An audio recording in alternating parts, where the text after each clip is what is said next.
Lalita Limited, see the fifth sum. Lalita Limited offered 30,000 equity shares of rupees 10 each. இதில் application money வந்து 2 rupees கொடுத்துருக்காங்கப்பா. Allotment வந்து 3 rupees. அடுத்து balance when it is required only we can write. அடுத்து applications for 50,000 shares for received. ஆனால் அவன் எவ்வளோ issue பண்ணியிருக்கான் 30,000. ஆனால் அப்ளிகேஷன் ஷேர்ஸ் எவ்வளோ வந்திருக்கு 50,000 ஷேர்ஸ் வந்திருக்கு. இந்த 50,000 டேரக்டர்ஸ் வந்து இந்த வழியில் வந்து என்ன பண்ணியிருக்காங்க அலாட்மெண்ட் பண்ணுறாங்க. ஃபஸ்ட்டு அப்ளிகேஷன் பண்ணி 10,000க்கு அவங்க ஃபுல்லி அலாட் பண்ணிட்டாங்க. எந்த ஒரு இதுவும் கிடையாது, ரிடக்ஷன் எதுவுமே கிடையாது. அடுத்து வர 35,000 ஷேர்ஸ் அவங்க என்ன சொல்லியிருக்காங்கன்னா 20,000 ஷேர்ஸ் தான் அவங்க அலாட் பண்ணியிருக்காங்க. அந்த எக்ஸஸ் மணியை வந்து அவங்க என்ன பண்ணியிருக்காங்க அலாட்மெண்ட்டில் யூட்டிலைஸ் பண்ணியிருக்காங்க. அதான் அந்த ப்ரோரேட்டா பேசிஸில் நம்ம லாஸ்ட் சம் போட்ட மாதிரி ட்ரான்ஸ்ஃபர் பண்ண சொல்லியிருக்காங்க. ஆனால் திரும்ப இன்னொரு 5,000 இருக்குது பற்றியா. ஸோ திரும்ப அந்த 5,000 இருக்குது பற்றி அந்த 5,000 ஷேர்ஸ் அவங்க என்ன சொல்லியிருக்காங்கன்னா இதை வந்து ரீஃபண்ட் பண்ணிடுங்க அப்படின்னு சொல்லியிருக்காங்க. ஓகேவா. So all the money due was received. So pass journal entries up to receipt of allotment வரைக்கும் போட்டால் போதும். Now we will do the various calculations.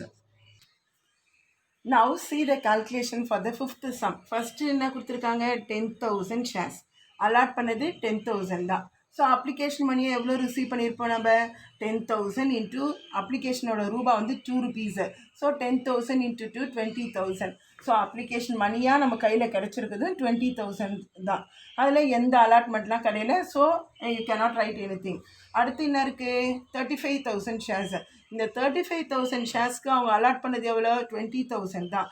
அப்போ நம்ம மணியாக எவ்வளோ ரிசீவ் பண்ணியிருப்போம் 35,000 இன்ட்டு 2 rupees. அப்ளிகேஷனோட amount 2 rupees. So 35,000 into 2 70,000.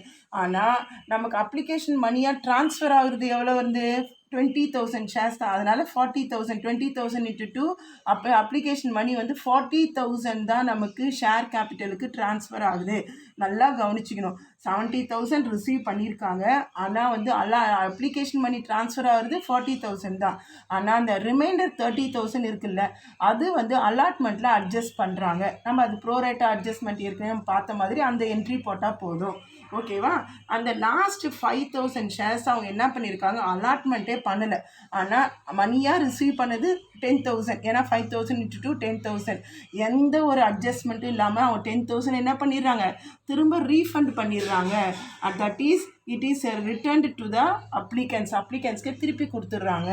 So application money 2 ரூபாய்னால நம்ம 2 rupees கால்குலேஷனில் போடுறோம். And then allotment ₹3. We will write the journal entries. First entry என்ன bank account debtor to equity share application account.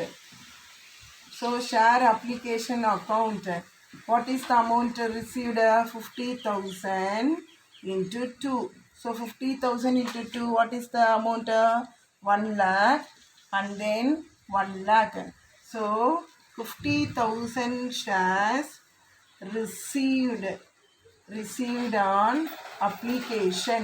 ஓகேவா. அடுத்து transfer to share equity share application account data to equity share capital account. So எவ்வளோ நமக்கு போகுது அங்கே கேபிட்டலுக்கு 30,000 shares தான் போகுது.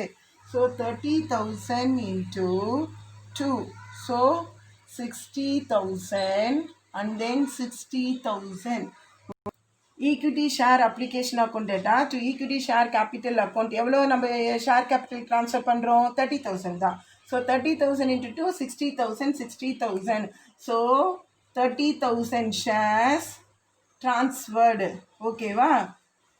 Narration over. And then next என்ன இருக்குது again adjusted that is adjusted towards allotment.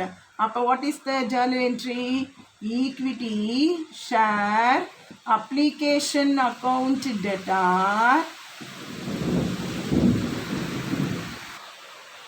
equity share application account data to equity share allotment account. Okay va. So how much shares are allotted that is adjusted towards allotment 15,000. So 15,000 into 2 30,000 30,000. So adjusted towards allotment. Okay va? Next again refunded. Next entry is equity share application account debtor to bank account. ஏன் நம்ம bank போகிறோம்? ஏன்னா பேங்க்லேருந்து தான் refund ஆகுது. எவ்வளோ shares refund ஆகுது? 5,000 into 2. So 10,000. So 5,000 shares refunded. ஓகேவா? Next share equity share allotment account. Now only we are writing the allotment entry. Allotment account debtor to equity share capital account. Okay va? So how many shares were allotted? Only 30,000. Allotment of ரூபாய் எவ்வளோ? 3 rupees. So 90,000 into here also 90,000. Okay va? So allotment money due. Finished. Last entry is bank account debtor to equity share allotment account. Okay va? So allotment account is எவ்வளோ வந்திருக்கு நமக்கு? 90,000. அதிலே வந்து எவ்வளோ adjust பண்ணியிருந்தாங்க? 30,000. ஏன்னா அட்ஜஸ்டட் டுவர்ட்ஸ் அலாட்மெண்ட் வந்து 30,000. So 60,000 இதுதான்ப்பா final adjustment. So share allotment money received. So இதில் நம்ம 2 என்ட்ரிஸ் வந்து நம்ம என்ன பண்ணியிருக்கோம்? எடுத்துகிட்டு வந்திருக்கோம். ஒன்று அலாட்மெண்ட் வந்து அட்ஜஸ்ட் பண்ணுறது equity share application account debtor to equity share allotment. அடுத்து ரீஃபண்ட் பண்ணுறது என்னது? Equity share application account debtor to bank account. இந்த 2 என்ட்ரி புதுசாக என்ட்ரி எடுத்துன்னு வரும்போது அட்ஜஸ்ட்மெண்ட் பண்ணும்போது பேங்க்கில் நம்ம என்ன பண்ணிடுவோம்? எப்பயுமே அலாட்மெண்ட் போகும்போது ரெடியூஸ் பண்ணிடணும். That's all.